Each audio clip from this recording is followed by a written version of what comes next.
Era giusto ieri spingere sul Green Pass, è giusto oggi chiedere che velocemente si torni alla normalità senza più questo condizionamento, perché così come velocemente noi ci siamo trovati in una situazione di difficoltà, così altrettanto velocemente oggi ne stiamo uscendo.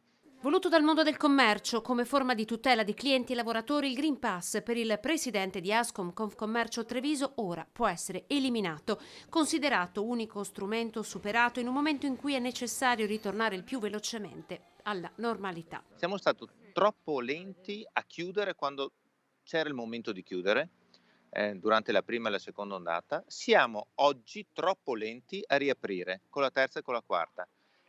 Ecco perché io dico che bisogna tornare velocemente a questo, perché è la cura di cui oggi c'è bisogno.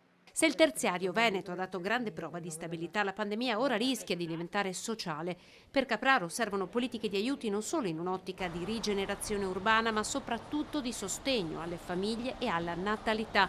Un'analisi che trova il pieno sostegno del segretario della CGIL, Mauro Visentin. Circa 20.000 assunzioni in più sul 2020. Il dato che grida vendetta è il dato legato alle assunzioni a tempo indeterminato, che è un dato che su 100 non arriva neanche poco più del 17%, per cui ancora una incapacità di costruire prospettiva per i lavoratori. Delle 92.315 assunzioni del 2021, solo 15.800 sono contratti a tempo indeterminato. L'industria incassa 21.625 assunzioni, i servizi 59.160.